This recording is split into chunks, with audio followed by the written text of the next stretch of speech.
Hey, y'all, today we're going to talk a little bit more about experiments and some sort of like extra layers to experimenting and designing experiments that will produce better results.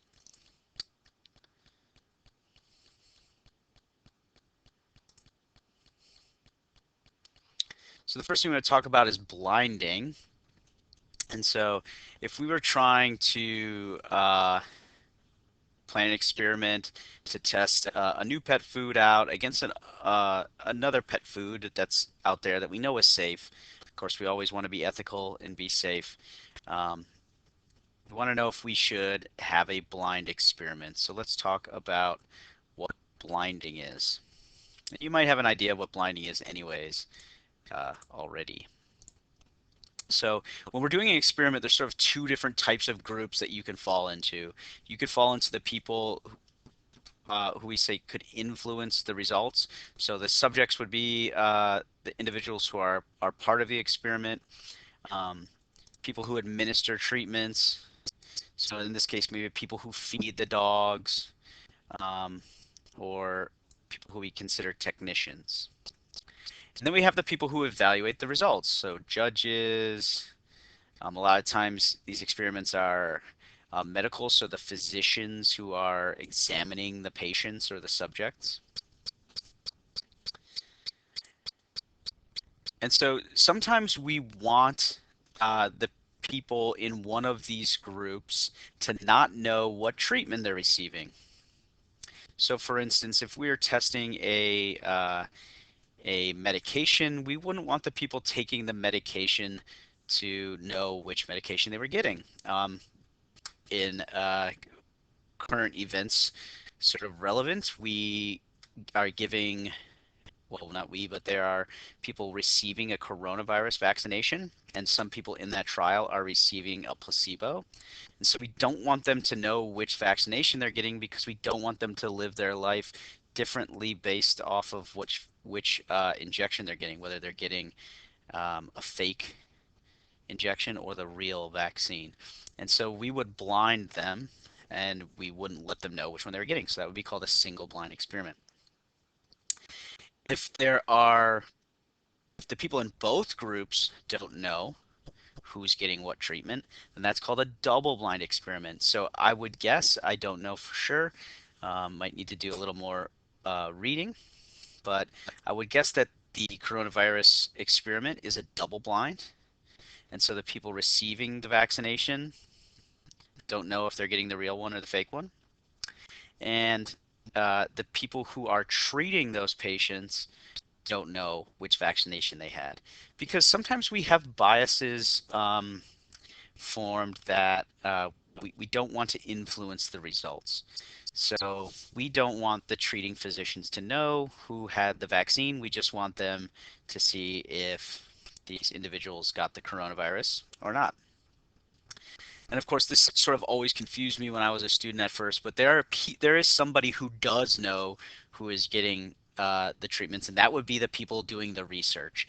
So the researchers wouldn't be the ones actually administering the vaccination and treating the patients. They would be the people who are getting the results. Patient A, they would know would got would have gotten whichever treatment, and so when they receive information back on patient A, then uh, then they know you know, they can make their, I'm stumbling a little bit here, sorry. They can make their conclusions, sorry. And so I've used this placebo word already, these fake treatments. Um, People will get, a lot of times in a medical research, they will get something that they think is a medication, but it's really not. It's just something fake, like a sugar pill, um, or something that's not the medicine they're testing. And so they think that they're getting the medicine, but they're not.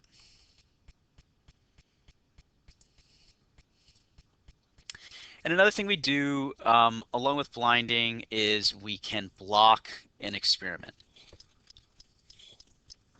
So if there is some sort of characteristic that exists about our individuals that we don't want to affect our results, we can block that out. And so we're back to the tomatoes we talked about in the last uh, the last video when we were trying to test their juiciness using OptiGrow. And so some of those tomatoes we bought at one store, store A, and some of those tomatoes we bought at store B. And we're a little worried that maybe the store that we bought them from is going to affect how juicy those tomatoes are. And so then we still have one variable, that's the amount of fertilizer they get. And there are three levels of that variable. They get none of that OptiGrow, they get half of the OptiGrow, or they get a full dose. And so essentially we're going to run two experiments side by side, one on the tomatoes from store A and one on the tomatoes for store B. And so we had 24 plants and I think I typed this wrong.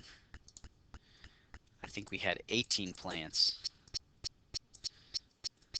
12 from store A and 6 from store B. Did I have that written somewhere else? No. We had 12 plants from store A and 12 from store B. So we're going to run this experiment on our store A plants. We're going to randomly assign 4 plants to treatment 1, the control, that's no OptiGrow. We'll randomly assign 4 to the half dose, and then the remaining 4 get a full dose. And then we'll take those 6 plants from store B, and we'll do the same thing. 2 of them randomly assigned to the control with no OptiGrow, 2 of them with a half dose, and then 2 of them with a full dose. And we'll come back at the end and we'll compare the juiciness and tastiness of the block A plants, or the store A, and the juiciness and tastiness of the store B plants. And so we can see,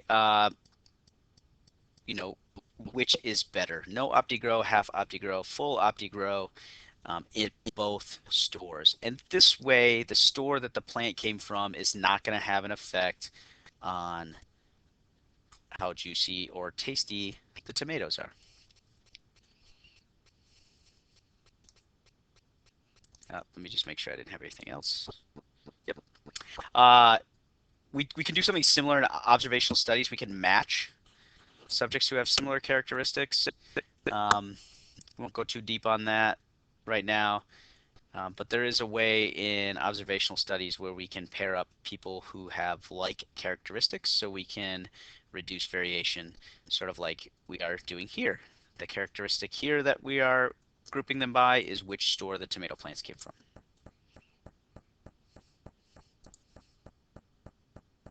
And then one last thing is this thing called confounding. It's when we have something that we can't block out, we can't control for, something when the levels of one factor are associated with levels of another factor.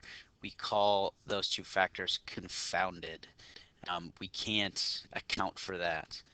I will have some examples of that for class tomorrow. Confounding can often be confused with lurking variables.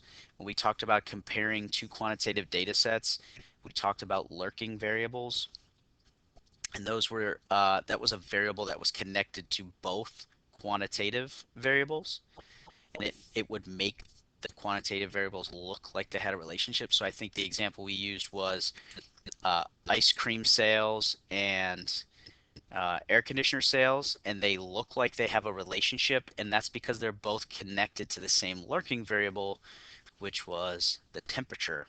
So need to be careful for lurking and not confusing it for confounding.